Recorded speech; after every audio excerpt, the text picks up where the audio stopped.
اما بعد فاعوذ باللہ من الشیطان الرجیم بسم اللہ الرحمن الرحیم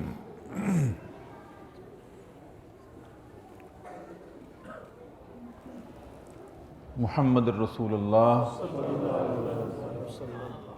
والذین معه اشداء علی الکفار ورحماء بینہم صدق اللہ العظیم وصدق رسولہ النبی الکریم۔ معزز حاضرین و سامعین،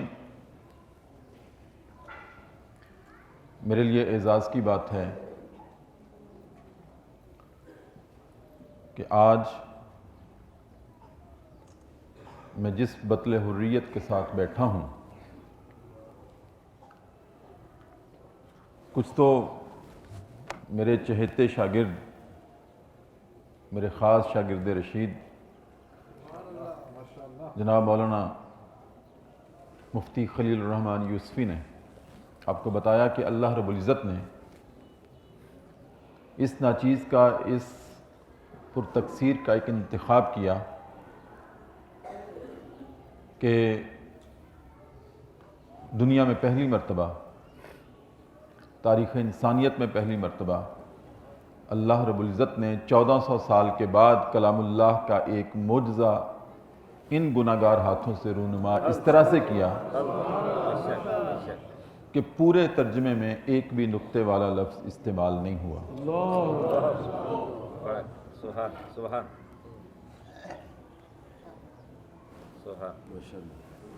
جس کا نمونہ یہ ہے، آپ کی اجازت سے، کہ بسم اللہ الرحمن الرحیم جس کا ترجمہ ہم کرتے ہیں شروع اللہ کے نام سے جو بڑا مہربان نہایت رحم والا ہے، اس پہ تو نقطے آئے، اور میں نے اس کا ترجمہ کیا ہے بسم اللہ الرحمن الرحیم، اللہ کے اسم سے، رحم والا اور لامحدود رحم والا ہے، کوئی نقطہ نہیں۔ اللہ کے اسم سے، رحم والا اور لامحدود رحم والا ہے۔ قل هو اللہ احد، کہہ دیجئے کہ اللہ ایک ہے، اس میں تو نقطے آتے ہیں۔ الحمدللہ میں نے اس کا ترجمہ اس طرح سے کیا، قل هو اللہ احد، کہہ دو کہ اللہ احد ہے، کہہ دو کہ اللہ احد ہے، اللہ الصمد، اللہ بے نیاز ہے، اس میں نقطے آ گئے۔ اور بے نیاز اللہ رب العزت نے کیوں کہا یہاں پر کہ لوگ نبی محتشم صلی اللہ علیہ وآلہ وسلم سے سوال کرتے تھے جب کہ آپ جس خدا کی تعریف کرتے ہیں، جس خدا کی توحید کے پرچم تلے ہمیں لانا چاہتے ہیں، اس کا ماں باپ کون ہے، اس کے رشتہ دار کون ہیں؟ تو اللہ رب العزت نے اس کا جواب دیا سورہ الاخلاص میں کہ ان سے کہہ دو کہ میں احد ہوں، میں احد ہوں۔ اچھا، یہاں واحد کا بھی لفظ استعمال نہیں کیا، حالانکہ واحد کے معنی بھی ایک ہیں اور احد کے معنی بھی ایک ہیں۔ کلام اللہ میں واحد بھی استعمال اللہ رب العزت نے کیا ہے، لیکن جب اپنی توحید کی باری آئی تو لفظ احد استعمال کیا۔ کیوں؟ اس لیے آپ علماء ہیں، آپ جانتے ہیں کہ واحد اس ایک چیز کو کہتے ہیں جو قابل تقسیم ہو، واحد اس ایک چیز کو کہتے ہیں جو قابل تقسیم ہو۔ مثلا میرے ہاتھ میں واحد پین ہے، لیکن اس کے دو حصے ہو گئے، یہ واحد تھا، اس کے دو حصے ہو گئے۔ احد اس ایک ذات کو کہتے ہیں جو تقسیم کے تصور سے بھی پاک ہو، احد اس ایک ذات کو کہتے ہیں جو تقسیم کے تصور سے بھی پاک ہو۔ تو اللہ رب العزت نے یہاں اپنی توحید کا نقطہ حل کر دیا کہ قل هو اللہ احد، اے محبوب ان سے کہہ دو کہ میں احد ہوں۔ تو میں نے ترجمہ یہ کیا، قل هو اللہ احد، کہہ دو کہ اللہ احد ہے، اللہ الصمد، یہ کہتے ہیں کہ میرا ماں باپ کون، رشتہ دار کون، میں ایسی چیزوں سے بے نیاز ہوں، لیکن میں نے اس کا ترجمہ یہ کیا اللہ الصمد، اللہ ارحام کے سارے واسطوں سے ماورا ہے. ارحام رشتے. اللہ الصمد، اللہ ارحام کے سارے واسطوں سے ماورا ہے. لم یلد ولم یولد، اس کی کوئی اولاد نہیں، نہ وہ کسی کی اولاد ہے. میں جب یہ ترجمہ کر رہا تھا نا شیخ، تو میرے لیے مشکل یہ پیش آئی کہ نہیں کو کیسے غیر منقوط کروں کہ میری کوئی اولاد نہیں، نہ وہ کسی کی اولاد ہے. تو اللہ رب العزت نے یہ الہامی کام تھا جو اللہ رب العزت نے مجھ سے لیا. تو اللہ الہام کر دیتا تھا الفاظ کو کہ آپ بھی اس لفظ کو ہٹا دو، یہ لفظ لے آؤ. تو لم یلد ولم یولد، اس کا ترجمہ اللہ رب العزت نے میرے قلب میں اس طرح سے القاء کیا، ترجمہ کر دو سوال ہی معدوم کہ اس کی کوئی اولاد ہو کہ وہ کسی کی اولاد ہو. سوال ہی معدوم، ہو ہی نہیں سکتا. لم یلد ولم یولد، سوال ہی معدوم کہ اس کی کوئی اولاد ہو کہ وہ کسی کی اولاد ہو. ولم یکن لہ کفوا احد، اور سوال ہی معدوم کہ کوئی اس کا ہمسر ہو. سبحان اللہ. نعرہ تکبیر، یا رسول اللہ. دین اسلام سے پیار ہے. ختم نبوت زندہ باد. شان قرآن مجید زندہ باد. شان عظمت قرآن مجید شان مصطفیٰ ڈاکٹر صاحب. تو الحمدللہ اس طرح اللہ رب العزت نے پورے کلام اللہ کا ترجمہ مجھ سے مکمل ہوا. اس ذات کا کرم، اس کی عنایت. ایک تو یہ اللہ رب العزت نے مجھ سے کام لیا. دوسرا، اس وقت اللہ رب العزت مجھ سے یہ کام لے رہا ہے کہ کلام اللہ کے حوالے سے ہی کیو ٹی وی کے اوپر پروگرام حکمت قرآن، جس میں شیخ بھی تشریف لاتے ہیں، میرے شاگرد رشید بھی تشریف لاتے ہیں، میرے مہمان بن کر آتے ہیں. آج میں ان کا مہمان ہوں. تو اس وقت بھی جب شیخ میرے پروگرام میں تشریف لاتے ہیں، حکمت قرآن جمعہ اور ہفتے کو کیو ٹی وی پہ 9 بجے سے لے کر 10 بجے تک ہفتے میں 2 مرتبہ لگتا ہے.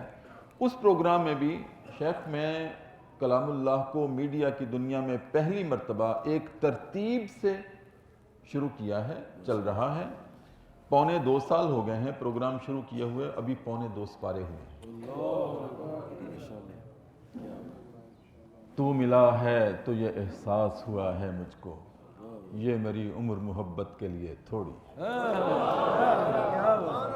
دوبارہ مقرر. تو ملا ہے تو یہ احساس ہوا ہے مجھ کو، یہ میری عمر محبت کے لیے تھوڑی. نعرہ تکبیر، نعرہ رسالت. سبحان. تو جب شیخ میرے پروگرام میں تشریف لاتے ہیں تو میں کہا کرتا ہوں یہ منیر احمد یوسفی نہیں ہیں، یہ منیر اسلام ہیں، یہ منیر دین ہیں، یہ منیر قرآن ہیں. میں جب حضرت کو دیکھتا ہوں، جب تشریف لاتے ہیں میرے پروگرام میں بھی کیو ٹی وی میں، تو مجھے حضرت کو دیکھ کر احد کا ایک واقعہ یاد آتا ہے.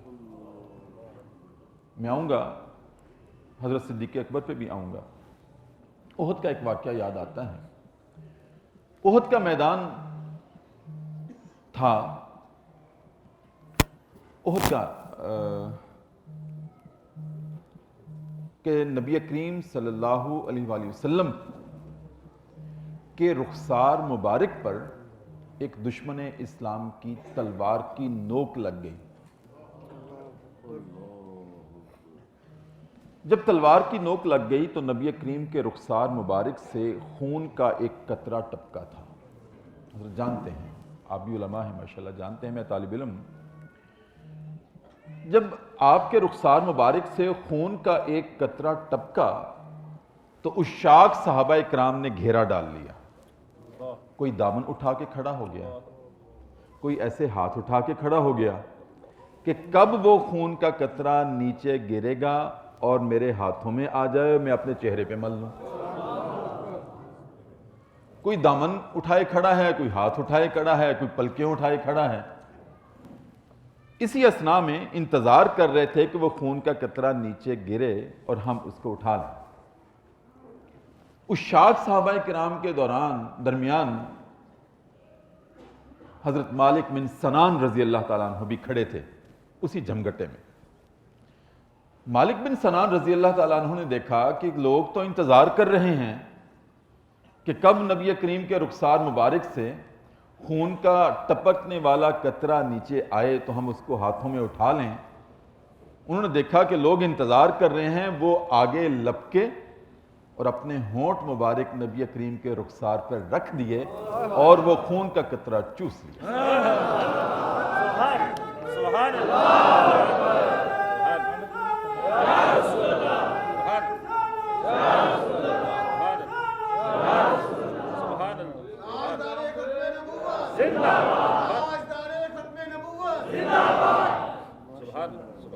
وہ خون کا قطرہ آپ نے چوس لیا۔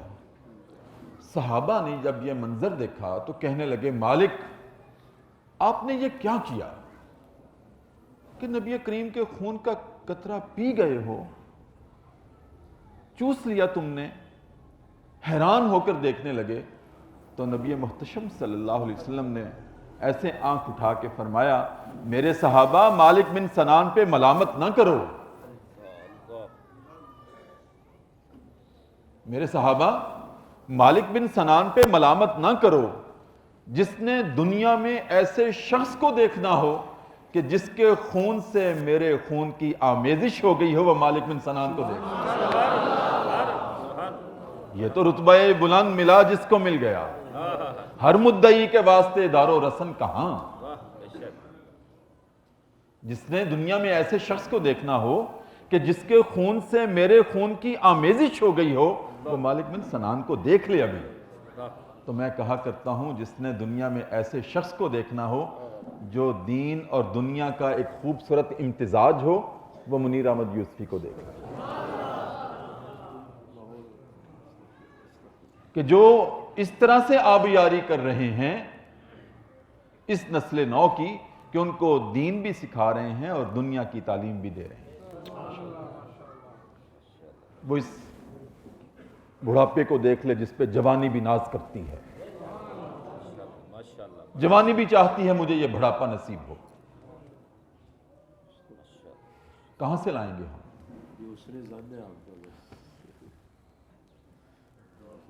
یہ دل کی بات ہے۔ تو معزز حاضرین سامعین، اب تذکرہ کرتے ہیں سیدنا صدیق اکبر رضی اللہ تعالیٰ عنہ کا۔ یہ تو احد کی بات تھی، چلتے ہیں آخری غزوے پہ، غزوہ تبوک پر۔ یہ وہ غزوہ ہے جس میں رسول اللہ صلی اللہ علیہ وآلہ وسلم نے صحابہ سے کہا مجھے چندہ چاہیے، میں نے سامان جنگ خریدنا ہے، میرے صحابہ مجھے چندہ چاہیے تمہارا۔ آپ علماء ہیں اور آپ کو معلوم ہے کہ کتار لگ گئی صحابہ کرام کی، کتار لگ گئی، ہر کوئی چندہ دینے کے لیے تیار ہو گیا اور حسب استطاعت تیار ہو گیا۔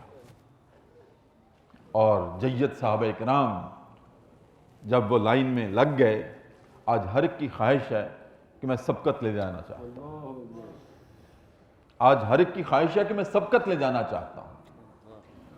حضرت عمر نے سوچا کہ میں سب پر سبقت لے جاؤں گا، میں اپنے گھر کا آدھا سامان اکٹھا کر کے لے جا رہا ہوں، اور نبی محتشم صلی اللہ علیہ وسلم بیٹھے ہیں، تشریف رکھتے ہیں، قطار لگی ہوئی ہے صحابہ کی اور باری باری آ رہے ہیں اور چندہ دے رہے ہیں۔ تو نبی کریم صلی اللہ علیہ وسلم ہر ایک سے پوچھتے ہیں کتنا لائے ہو، اور ہر کوئی بتاتا تھا یا رسول اللہ اتنا لایا۔ سیدنا جرنیل صحابہ عمر بن خطاب رضی اللہ تعالیٰ عنہ کی باری آئی، عمر کتنا لائے ہو؟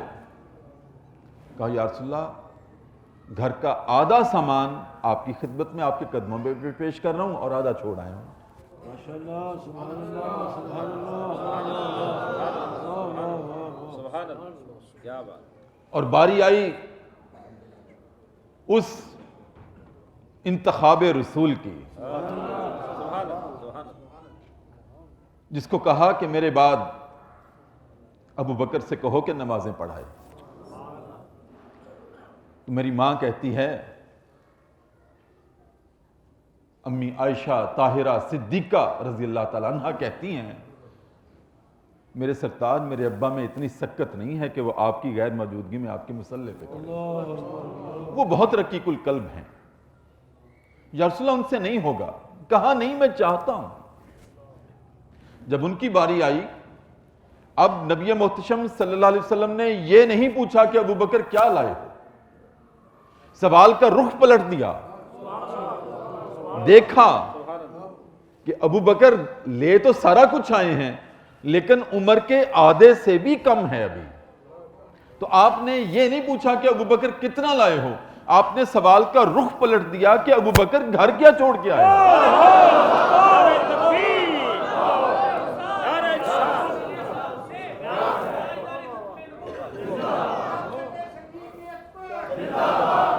سخاوت ابو بکر صدیق، ابو بکر گھر کیا چھوڑ کے آئے ہو، رخ بدل دیا، سوال کا پلٹا دے دیا کیا بات، سبحان اللہ، کہ ابو بکر گھر کیا چھوڑ کے آئے ہو۔ سبحان اللہ، کہا یا رسول اللہ، اللہ اور اس کا رسول چھوڑ کے آئے، آپ کو چھوڑ کے آئے ہو۔ سوئی بھی تھی جو یا رسول اللہ آپ کی خدمت میں پیش کر، لیکن یہ سب کچھ کر کے سیدنا ابوبکر صدیق رضی اللہ تعالیٰ عنہ پیچھے ہٹ کے کھڑے ہو گئے اور افسردہ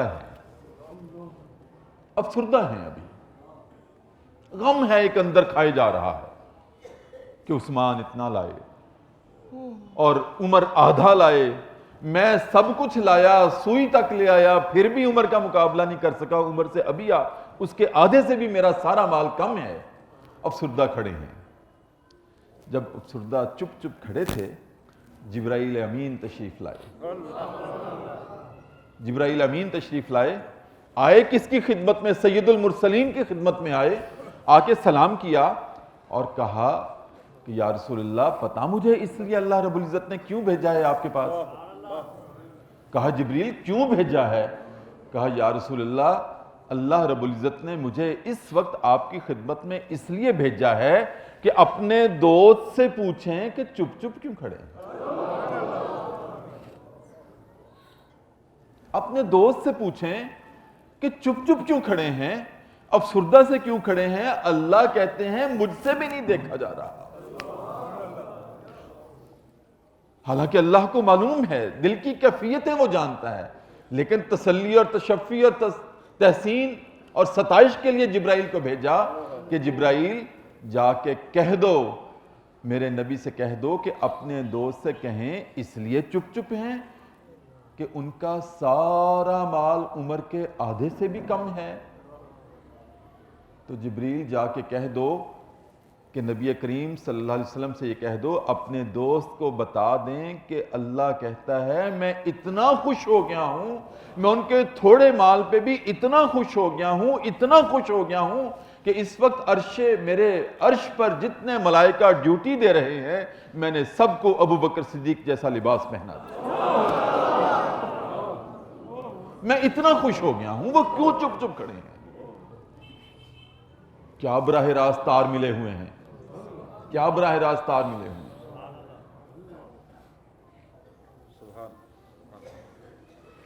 کہ اتنا خوش ہو گیا ہوں کہ عرش پر میرے جتنے ملائکہ ڈیوٹی دے رہے ہیں عرش کو تھامے ہوئے ہیں، میں نے ان کو ابو بکر صدیق جیسا لباس پہنا دیا۔ اب تو راضی ہو جائیں، اب تو خوش ہو جائیں۔ تو جو ابو بکر صدیق کی سنت پہ عمل کرتا ہے، سخاوت کرتا ہے، اللہ کے راستے میں تھوڑا بھی دیتا ہے، وہ سیدنا ابو بکر صدیق کو سامنے رکھ لیں، ان کا چشم تصور میں تصویر لے آئیں، اللہ تھوڑے کو بھی اتنا قبول کر لے گا کہ عرش الہی پر وہاں جشن سج جائے۔ اس سے زیادہ شان کیا ہو سکتی ہے؟ اسی غزلے میں ایک اماں بھی آتی ہیں، جب سارے صحابہ مال دے چکے تو ایک اماں آئیں، کہا یا رسول اللہ صلی اللہ علیہ وسلم مجھے پتا چلا کہ آپ نے چندہ مانگا ہے۔ کہا یا رسول اللہ میں تو بیوہ ہوں، میرا خامن تو پہلے ہی غزوے میں شہید ہو گیا، میں صحابیہ ہوں آپ کی، یا رسول اللہ ایک دودھ پیتا بچہ ہے میرے پاس، آپ کی خدمت میں پیش کرنا چاہتے ہیں۔ نبی کریم صلی اللہ علیہ وسلم نے تبسم فرمایا اور ایسے آنکھ اٹھا کے کہا میں اس بچے کو کیا کروں؟ میں نے تو جنگ لڑنی ہے، میں نے تو اس چندے سے سامان جنگ خریدنا ہے، اگر جوان بچہ ہوتا تو میں اس کے ہاتھ میں تیر تھما دیتا، وہ تیر چلاتا، میں اس بچے کو کیا کروں گا؟ تو اماں کہنے لگی یا رسول اللہ میں آپ کی صحابیاں ہوں، مجھے واپس تو نہ لوٹائیں، میرا یہ دودھ پیتا بچہ ہے، میں جانتی ہوں یہ تیر چلا نہیں سکتا، یا رسول اللہ یہ تیر کھا تو سکتا،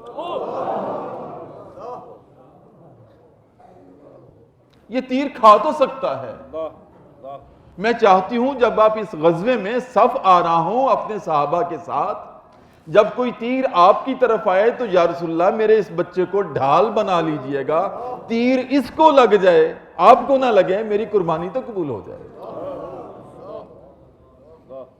یہ محبت تھی صحابہ اور صحابیات کو رسول اللہ صلی اللہ علیہ وسلم سے۔ سبحان آج ہم دم بھرتے ہیں نبی کریم صلی اللہ علیہ وسلم کے ساتھ محبت اور عشق کا، کیا تقاضا کرتا ہے آپ کا عشق اور آپ کی محبت؟ اللہ ہمیں موت بھی اسی عشق میں نصیب فرمائے۔ غازی تیرے جان نثار غازی تیرے جان نثار جرأت و بہادری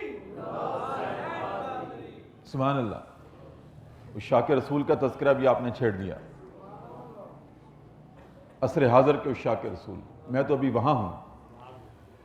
نبی کریم صلی اللہ علیہ وسلم کی محبت کا اور عشق کا ہم سے تقاضا کیا ہے؟ ان جیسے بزرگوں کی صحبت میں قدموں کو ہاتھ لگا کے سیکھا ہے، 3 تقاضے ہیں ہم پر آپ کی محبت اور عشق کے۔ ایک، آپ کے ساتھ والہانہ محبت جس کا ہم دعویٰ کرتے ہیں، جس کا اظہار کرتے ہیں، جو ہمارے خون میں شامل ہے۔ میں کہا کرتا ہوں کہ عشق رسالت مآب صلی اللہ علیہ وسلم کے لیے کوئی کوالیفیکیشن کی ضرورت نہیں ہے، کسی درس نظامی کی، کسی پی ایچ ڈی کی ضرورت نہیں ہے۔ ایک کیلے بیچنے والا بھی اگر میرے سامنے کھڑا ہو اور اس کے سامنے نبی کریم صلی اللہ علیہ وسلم کی کوئی اہانت کر کے تو دیکھے، وہ تڑپ نہ جائے اور اپنا چھاپڑا ادھر پھینک کے وہ اس دشمن رسول کو سبق نہ سکھا دے۔ وہاں پڑھے لکھے کی ہونے کی ضرورت نہیں ہے، یہ عشق ہی ایسا ہے، یہ حرارت ہی ایسی ہے۔ تو پہلا ہم پہ تقاضا کیا ہے نبی کریم صلی اللہ علیہ وسلم کے عشق کا، آپ سے تعلق کا، کہ آپ سے والہانہ محبت ہونی چاہیے۔ کتنی محبت؟ لا یؤمن احدکم حتی اکون احب الیہ من والدہ وولدہ والناس اجمعین، کہ تمہارا ایمان ہی اس وقت تک مکمل نہیں ہوتا جب تک کہ تمہاری مجھ سے محبت تمہارے ماں باپ، تمہاری اولاد اور دنیا کے ہر شخص سے زیادہ نہ ہو جائے، تمہارا ایمان ہی مکمل نہیں ہوتا۔ بدر کا میدان ہے، رسول اللہ صلی اللہ علیہ وسلم خیمہ لگائے ہوئے ہیں، آپ تشریف رکھتے ہیں اور سیدنا ابو بکر صدیق رضی اللہ تعالیٰ عنہ سپاہی بن کے کھڑے خیمے کے ساتھ، تحفظ ناموس رسالت کے سب سے پہلے سپاہی خیمہ رسالت کے ساتھ کھڑے ہیں، اور ادھر جنگ ہو رہی ہے۔ میں ابھی کچھ دن پہلے عمرہ کی سعادت کے لیے حاضر ہوا تو میں بطور خاص میدان بدر میں گیا کہ کہاں رسول اللہ نے خیمہ لگایا تھا، کہاں سیدنا ابوبکر صدیق کھڑے تھے، کہاں وہ جنگ ہوئی تھی۔ میں اپنی آنکھوں سے دیکھ کے آیا ہوں کہ خیمے کے ساتھ سیدنا ابوبکر صدیق کھڑے ہیں اور بیٹا ابھی اس وقت تک ایمان نہیں لایا تھا، عبد الرحمن بن ابی بکر، وہ دشمنوں کی صف میں ہیں اور باپ نبی کریم صلی اللہ علیہ وسلم کے سپاہی بن کے کھڑے ہیں۔ اور جنگ جب ختم ہوئی اور جب بیٹا بھی بعد میں ایمان لے آیا اور صحابی رسول بن گئے تو ایک دن ابا سے باتیں کرتے کرتے کہنے لگے، ابا جان آپ کو پتا ہے جب بدر کے میدان میں نبی کریم صلی اللہ علیہ وسلم کے خیمے کے پاس آپ کھڑے تھے؟ کہاں یاد ہے بیٹا؟ کہا ابا جان اس وقت 3 مواقع ایسے آئے تھے کہ میرے ہاتھ میں جو تیر تھا نا وہ آپ کی طرف پیوست ہونے لگا تھا، لیکن میں نے ابا سمجھ کے آپ کو چھوڑ دیا تھا۔ یہ بیٹا کہہ رہا ہے، میں نے آپ کو ابا سمجھ کر چھوڑ دیا تھا۔ اب ابا کا جواب کیا ہے کہ بیٹا رب کعبہ کی قسم اور اس محبت کی قسم جو میں اس رسول سے کرتا ہوں کہ بیٹا تم نے تو مجھے ابا سمجھ کے چھوڑ دیا تھا، رب کعبہ کی قسم اگر میں اس میدان میں ہوتا اور تم دشمنوں کی صف میں ہوتے، دشمنان رسول کی صف میں ہوتے، بیٹا میرے ہاتھ میں تیر ہوتا اور تم میرے سامنے ہوتے تو رب کعبہ کی قسم میں تجھے کبھی نہ چھوڑتا۔ کیوں کہ میرے نبی کی زبان سے نکلا ہے کہ تمہیں مجھ سے اتنی محبت ہونی چاہیے کہ اپنی ماں باپ اور اپنی اولاد سے بھی زیادہ، تو میں تجھے کبھی نہ چھوڑتا، اتنی محبت ہونی چاہیے۔ اور دوسرا تقاضا کیا ہے آپ سے تعلق کا؟ دوسرا تقاضا یہ ہے کہ آپ سے محبت کے بعد عقیدت ہونی چاہیے۔ اب عقیدت کا ہم معنی یہ سمجھتے ہیں کہ شیخ جب ہوں ہاتھ باندھ کر کھڑے ہوا جائے، دو زانو ہو کے بیٹھا جائے، یہ بھی ادب ہے، لیکن عقیدت کیا ہے؟ عقیدت یہ ہے کہ میرے نبی محتشم صلی اللہ علیہ وسلم جو میرے لیے دین لے آئے، جو میرے لیے شریعت لے آئے، جو میرے لیے پیغام لے آئے، وہ حرف آخر ہے، حرف آخر ہے، حرف آخر ہے۔ میں آج کے اس مفکر کو، اس سکولر کو نہیں مانتا جو یہ کہتا ہے کہ میرا فہم اسلام یہ کہتا ہے۔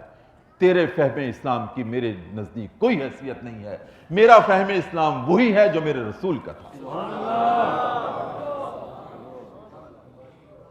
آج میرا فہم اسلام یہ کہتا ہے، میرا فہم دین یہ کہتا ہے، میرا فہم دین وہی ہے جو میرے رسول نے صحابہ کو سکھایا، سیدنا ابوبکر صدیق کو سکھایا اور وہ مجھ تک پہنچا ہے۔ تو عقیدت کیا ہے کہ آپ سے جو محبت ہے وہ اس قدر ہو کہ آپ کی لائی ہوئی شریعت اور آپ کی زبان مبارک سے نکلا ہوا لفظ میرے لیے حرف آخر ہے۔ ابو لہب کون ہے؟ ابو لہب وہ ہے جو نسب میں نبی کریم صلی اللہ علیہ وسلم کا چچا ہے، اور یہ وہ چچا ہے کہ جس نے میلاد رسول پر، ولادت با سعادت پر اپنی لونڈی سویبہ کو خوشی میں آزاد کیا تھا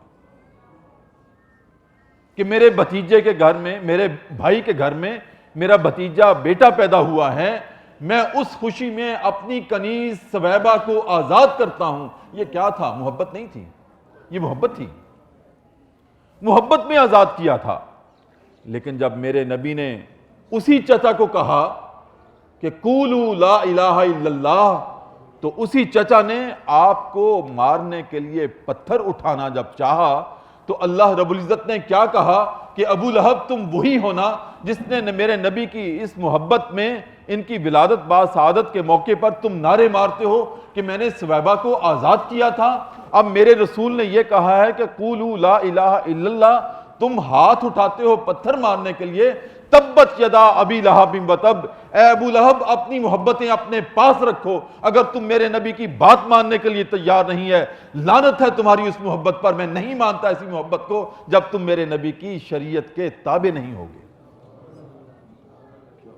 جب تم ان کی دعوت کو قبول نہیں کرو گے تو اپنی محبت اپنے پاس رکھو، تیرے ہاتھ ٹوٹ جائیں میں تیری محبت کو نہیں مانتا جب تم میرے نبی کی محبت کے ساتھ عقیدت نہیں رکھو گے۔ عقیدت کیا ہے؟ عقد۔ عقد کیا ہے؟ گرہ لگائی ہوئی گانٹھ۔ عقد جب ہو جاتا ہے میاں بیوی میں تو گرہ لگائی ہوئی ایسی مضبوط گانٹھ ہوتی ہے کہ جو کچے دھاگے سے زیادہ کچی ہوتی ہے لیکن پہاڑ اور لوہے سے زیادہ مضبوط ہوتی ہے۔ اگر تم پتھر اٹھاؤ گے تو یہ محبت کچے دھاگے سے بھی زیادہ کچی ہے، اگر تم لبیک یا رسول اللہ کہہ دو گے تو تمہاری یہ محبت جو ہے یہ دنیا و مافیہ کی تمام محبتوں پہ حاوی ہوگی۔ اور بات لبیک لبیک یا یا رسول اللہ، لبیک لبیک یا رسول اللہ، لبیک لبیک یا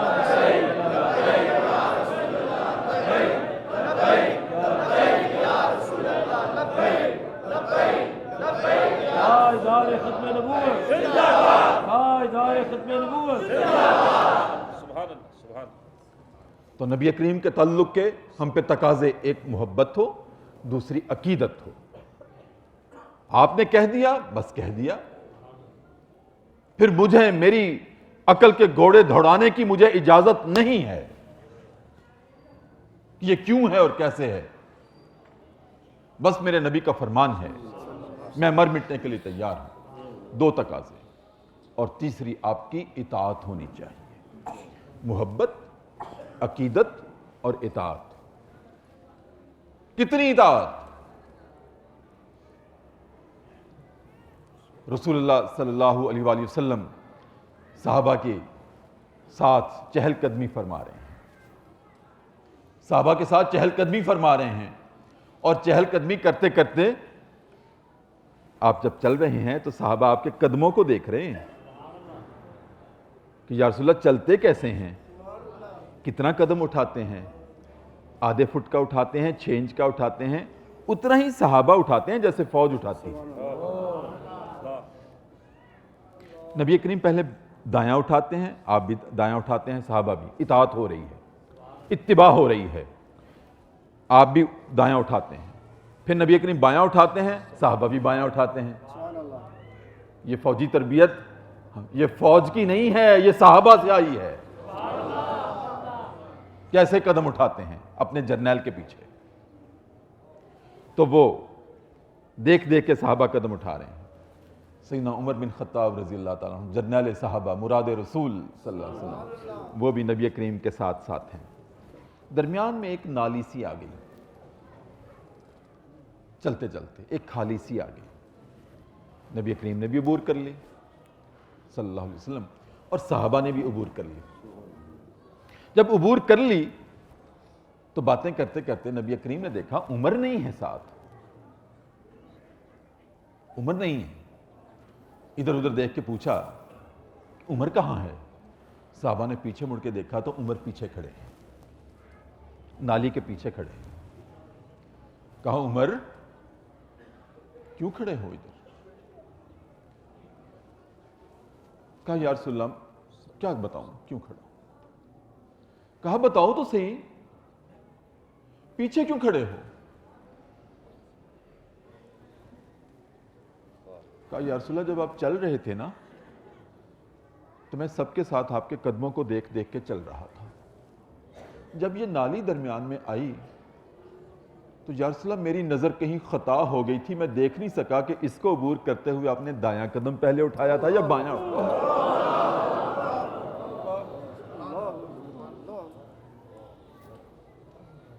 یا رسول اللہ میں دیکھ نہیں سکا، اب میں مخمصے میں پڑا ہوا ہوں کہ میں کون سا قدم پہلے اٹھاؤں، دایاں اٹھاؤں یا بایاں اٹھاؤں؟ نبی محتشم صلی اللہ علیہ وسلم نے کہا عمر مجھ سے اتنی محبت کرتے ہو، ادھر آ میں تجھے گلے لگاؤں۔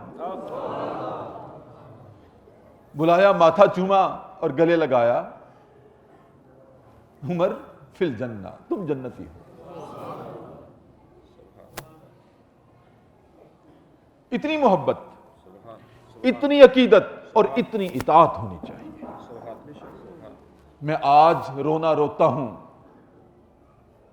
میں بھی جامعہ میں پڑھاتا ہوں جہاں مفتی خلیل یوسفی پڑھتے ہیں، ماشاءاللہ دین کا علم پڑھ کر دنیا سے کے علم سے آراستہ ہو رہے ہیں، یہ میرا ایسٹ بن رہے ہیں، یہ میرا نام بن رہے ہیں، یہ میرے وہ شاگرد بن رہے ہیں کہ قاضی ثناء اللہ پانی پتی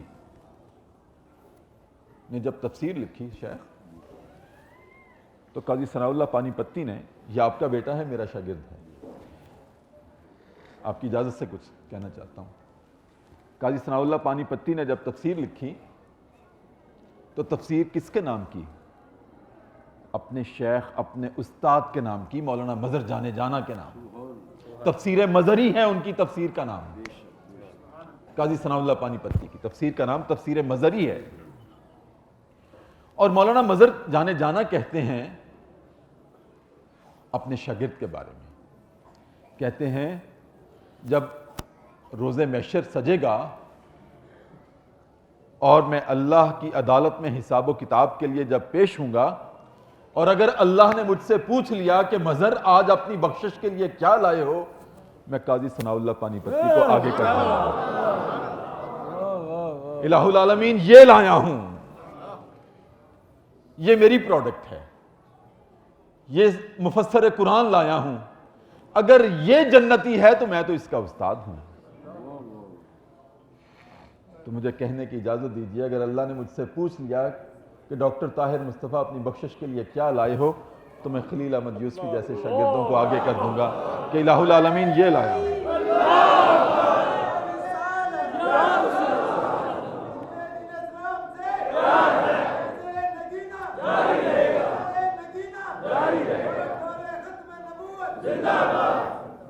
کہ میں یہ لایا ہوں۔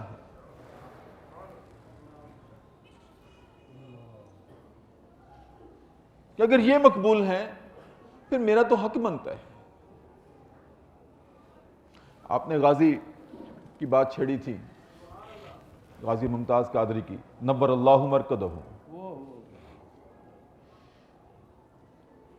اور اس سے پہلے اگر اجازت دیں تو تھوڑا سا تذکرہ غازی علم دین کا بھی کر لیں، اگر اجازت دیں تو۔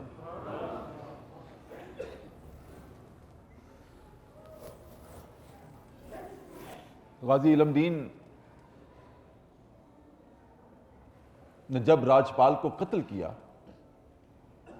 ساتھ ایک کزن تھا، چچا کا بیٹا کزن تھا۔ راجپال وہ دشمن رسول جس نے اردو بازار لاہور میں میرے نبی کے خلاف اہانت آمیز کتاب شائع کی تھی، 1929 کی بات ہے۔ راجپال انارکلی کے ساتھ چکوں والا بازار، چکوں والی گلی، اس میں راجپال کی دکان تھی، اور اس کو غازی علم دین شہید نے اپنے ہاتھوں سے جہنم رسید کیا تھا کہ ظالم تو نے میرے نبی کے خلاف کتاب چھاپی ہے اور تو زندہ ہے۔ مجھے میری ماں رات کو چلمن اٹھا کے کہتی ہے تم میرے نبی کے کیسے امتی ہو، کیسے تم فرزند ہو کہ تمہاری زندگی میں راجپال نے کتاب چھاپی ہے اور تم زندہ ہو۔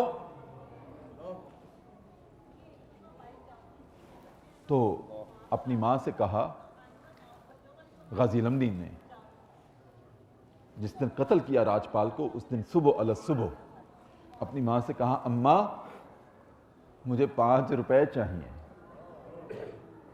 ماں نے کہا بیٹا وہ کیا کرنے ہیں؟ 19 سال کا نوجوان، کھلنڈرا نوجوان، منگنی ہوئی ہے، شادی نہیں ہوئی، اور عاشق رسول ہے۔ کہا اماں جان مجھے 5 روپے چاہیے، مجھے چندہ چاہیے، مجھے 5 روپے چاہیے۔ ماں نے کہا بیٹا وہ کیا کرنے؟ کہا بس دے دیں۔ کہا تو روز مانگتا رہتا ہے، کام کوئی نہیں کرتا، پیسے مانگتا رہتا ہے۔ اماں آخری مرتبہ مانگتا ہوں، آخری مرتبہ مانگتا ہوں۔ ماں نے 5 روپے دیے، ایک غراریوں والا ایک چاقو لیا جس میں کٹ کٹ کٹ کر کے کھلتا تھا، ایک ہوتا تھا، وہ لیا اور راجپال کو قتل کرنے کے لیے نکل پڑا کہ تو نے میرے نبی کے خلاف کتاب لکھی ہے، تمہیں یہ جرت کیسے ہوئی جینے کی؟ تو ساتھ کزن ہے، وہ کہتا ہے میں نے مارنا ہے راجپال کو۔ غازی علم دین کہتے ہیں میں نے مارنا ہے۔ کہا اچھا ٹاس کر لیتے ہیں۔ ایک وہ سکہ لیا اور سکہ لے کر ٹاس ہو رہی ہے، ایسے پھینکا وہ 5 روپے کا سکہ، کہا یہ طرف تمہاری یہ طرف میری۔ ٹاس نکلی غازی علم دین کے نام۔ یہ تو انتخاب ہوتا ہے۔ کزن کہتا ہے ایک دفعہ پھر کر لیں، پھر ٹاس کی، پھر غازی علم دین کا نام۔ کزن کہتا ہے تیسری اور آخری مرتبہ ایک دفعہ پھر کر لیں، پھر ایسے پھینکا، پھر غازی علم دین کا نام۔ کہا بھائی آپ جاؤ پھر، یہ تو تمہارا انتخاب ہے۔ جب گیا اپنے کزن کو کہا تم یہاں کھڑے ہونا، میں ابھی آیا۔ تاڑ میں کھڑے ہو گئے، کب راجپال دکان کھولتا ہے۔ راجپال نے دکان کھولی اور غازی علم دین 19 سال کا عاشق رسول جاتا ہے اور ایک ہاتھ میں چاقو چھپایا ہوا ہے اور دوسرے ہاتھ میں کتاب لینے کے لیے۔ کہا کہ مجھے وہ کتاب چاہیے۔ اس نے سمجھا گاہک آیا ہے، صبح صبح وہ کتاب لایا اور کتاب دے رہا ہے۔ غازی علم دین نے ایک ہاتھ سے کتاب کی طرف ہاتھ بڑھایا اور دوسرے ہاتھ سے چاقو اس کے پیٹ میں تھما دیا۔ اور گھونپ دیا کہ ظالم تو میرے نبی کا دشمن ہے اور زندہ ہے، یا تو زندہ رہ سکتا ہے یا میں زندہ رہ سکتا ہوں۔ غازی کیوں کہتے ہیں اور شہید کیوں کہتے ہیں؟ غازی علم دین شہید کو غازی کیوں کہتے ہیں اور شہید کیوں کہتے ہیں؟ یہ بھی سن لیجئے کہ چاقو اس کے پیٹ میں گھونپ کے واپس آ گئے اور کزن کو کہنے لگے مار آیا ہوں اس کو، لیکن وہ ابھی تڑپ رہا تھا، ابھی اس کی جان نہیں نکلی تھی۔ غازی علم دین کے ذہن میں پھر بات آئی کہ وہ ظالم ابھی زندہ نہ ہو جائے، ابھی زندہ نہ ہو۔ ایک دفعہ بچ کے آ گئے، غازی ہو گئے، اور پھر جاتے ہیں 1 منٹ کے بعد اور پھر چاقو دوبارہ اس کی رگوں میں، اس کے پیٹ کی انتڑیوں میں ایک ایسے اور ایک ایسے کراس کا نشان کر کر اس کی انتڑیاں باہر نکالنی کہ ظالم تو میرے نبی کا دشمن ہے۔ یہ وہی ہے نا جب بدر میں معاذ اور معوذ نے پوچھا عبد الرحمن بن عوف سے، چچا وہ ابو جہل کہاں ہے؟ کہا تم نے کیا کہنا ہے؟ کہا سنا ہے کہ وہ میرے نبی کو گالیاں نکالتا ہے۔ یہ وہی سوال جواب ہو رہا ہے کہ زندہ نہ ہو۔ اب جب دوبارہ گئے غازی علم دین تو لوگ اکٹھے ہو گئے تھے اس کی لاش کے قریب، اور انہوں نے پکڑ لیا کہ یہ نوجوان ہے جس نے قتل کیا ہے، اور پکڑ کر مقدمہ گرفتار ہو گیا، مقدمہ چلا۔ اور جب مقدمہ چلا تو میاں والی جیل میں، آپ نے ممتاز قادری کی بات کی تو یاد آ گیا، میں نے کہا اس کا تذکرہ لازمی ہے پہلے۔ تو میاں والی جیل میں مقدمہ چلا، اور میاں والی جیل سے پیشی کے لیے آیا کرتے تھے لاہور ہائی کورٹ، اور لاہور ہائی کورٹ جب آتے تھے تو علامہ عاشق رسول تھے، وہ استقبال کیا کرتے تھے غازی علم دین شہید کا۔ جب بختر بند گاڑی سے، سیکورٹی کی گاڑی سے نیچے اترتے تھے تو علامہ اقبال غازی علم دین شہید کے اس ہاتھ کو چومتے چومتے چومتے عدالت لے کے جایا کرتے تھے جس ہاتھ سے دشمن رسول کو قتل کیا۔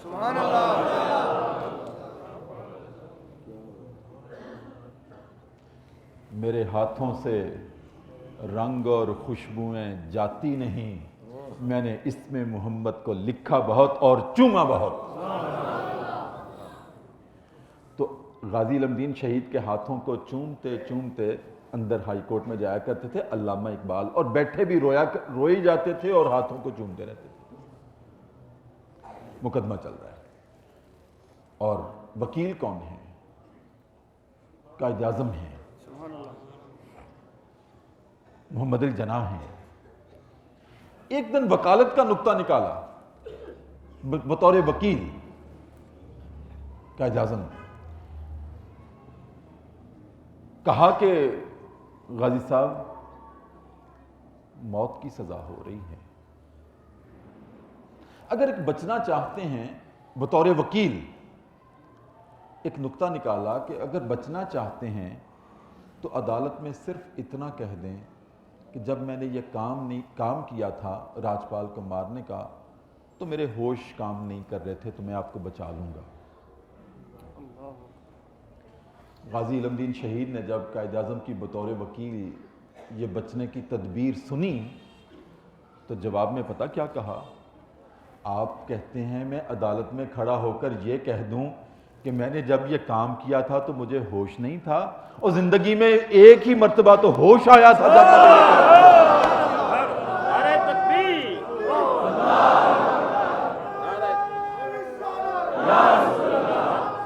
سبحان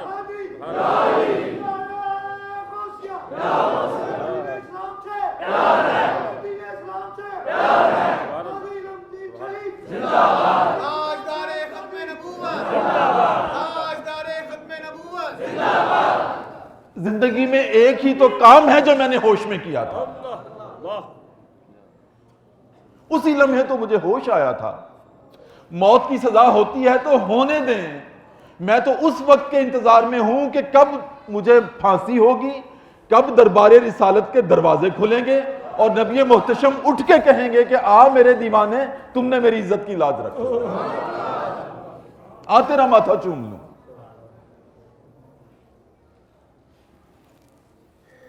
یہ جواب دے دیا۔ اور موت کی سزا ہو گئی۔ جب موت کی سزا ہو گئی تو غازی علم دین صبح پھانسی پہ لگنا تھا، اور آخری رات ہے، میاں والی جیل کی موت کی کوٹھڑی میں کھڑکی میں بیٹھے ہوئے زندگی کے آخری سانس لے رہے ہیں، اور کچھ مرجھائے سے ہوئے ہیں کہ صبح لٹک جانا ہے، رات قبر میں آنی ہے۔ بحیثیت انسان ہاتھی جیسا بھی دل ہو وہ بھی مرجھا جاتا ہے جس کو پتہ چل جائے کہ آج رات میری قبر میں ہے۔ تو بس وہ تھوڑے سے مرجھائے ہوئے بیٹھے سلاخوں کے ساتھ قیدی بتاتے ہیں، یہ تاریخ گواہ ہے، ہمیں تاریخ بتاتا کوئی نہیں ہے، چھپا لیں جتنی تاریخ چھپانی ہے۔ کتنے عاشق مارو گے، ہر گھر سے عاشق نکلے۔ محمد رسول اللہ کا ہر گھر سے عاشق نکلے، کتنے عاشق مارو گے۔ تو قیدی بتاتے ہیں کہ غازی علم دین افسردہ سے ہیں، صبح لٹک جانا ہے، 2 گھنٹے رہ گئے ہیں کہ اچانک آسمان سے ایک روشنی آتی ہے، سلاخوں کو چیرتی ہے اور غازی علم دین کی چھاتی سے ٹکراتی ہے اور واپس چلی جاتی ہے۔ اور اس کے بعد غازی علم دین اسی موت کی کوٹھڑی میں دیوانہ وار نعرہ لگاتے ہیں، قیدیوں لوگو آج میں کامیاب ہو گیا۔ قیدیوں نے پوچھا کہ غازی صاحب ابھی تو آپ پریشان تھے، اب کیا ہو گیا؟ کہا کہ تم نے دیکھا نہیں آسمان سے ایک روشنی آئی، نبی کریم صلی اللہ علیہ وسلم عالم وجود میں چل کے میرے پاس آئے اور کہا کہ غازی علم دین موت کے غم سے افسردہ ہیں، ہم تو تمہارے استقبال کی تیاریاں کر رہے ہیں۔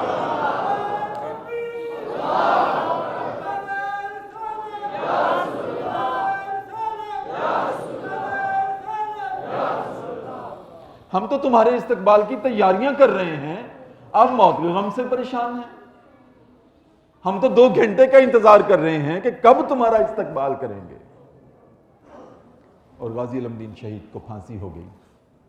جب پھانسی ہو گئی تو اسی پھانسی گھاٹ کے اندر دفن کیا گیا، میاں والی جیل کی پھانسی گھاٹ کے اندر دفن کیا گیا غازی علم دین کو۔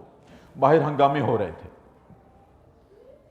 اور جب اندر دفن کر دیا تو 3 مہینے کے بعد علامہ اقبال نے اس وقت کے ڈپٹی کمشنر کو یہ ضمانت دی کہ غازی علم دین شہید کی قبر کو وہاں سے ری اوپن کر کے میت شریف کو لاہور میں لایا جائے، میانی صاحب کے قبرستان میں لایا جائے، پھانسی گھاٹ میں نہیں رہنے دینا ہم نے۔ تو میں ضمانت دیتا ہوں علامہ اقبال کوئی ہنگامہ نہیں ہوگا۔ اور کس کو لکھ کر دیا؟ تاریخ کی بات آپ کو بتا رہا ہوں، اس وقت کے ڈپٹی کمشنر کون تھے؟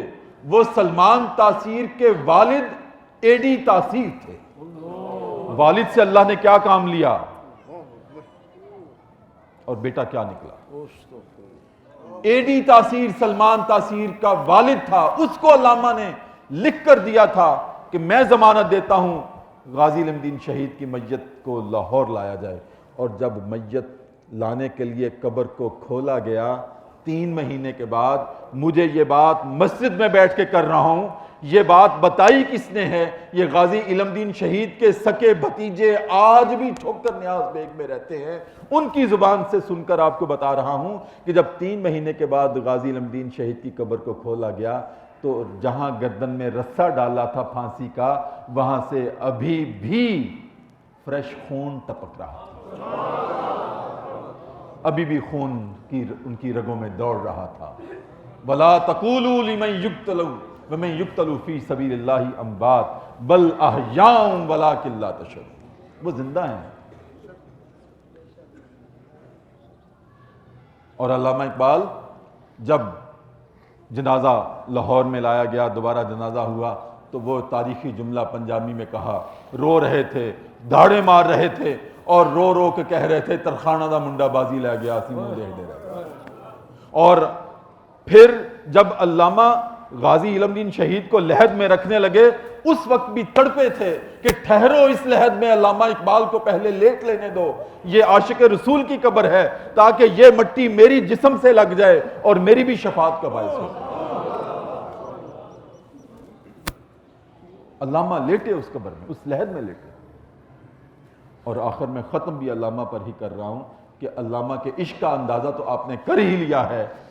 اور علامہ کی جب اپنی وفات ہوئی جس دن، تو علامہ کی عمر 61 برس تھی. علامہ کی عمر 61 برس تھی، اور نبی محتشم صلی اللہ علیہ وسلم کے دنیا سے پردہ فرمانے کی عمر 63 برس تھی. تو اس فرق کو سامنے رکھیے گا. علامہ نے اپنی وفات سے 2 گھنٹے قبل اپنے خادم کو بلایا، علی بخش اس کا نام.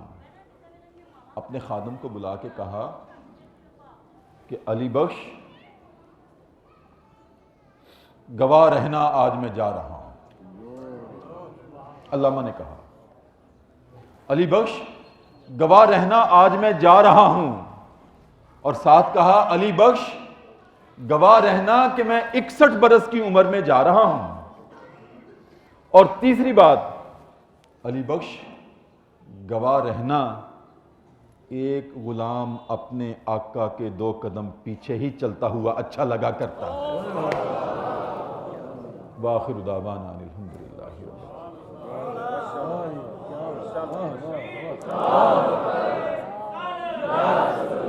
ایک غلام اپنے آقا کے 2 قدم پیچھے ہی چلتا اچھا لگا کرتا ہے. کیا بات ہے.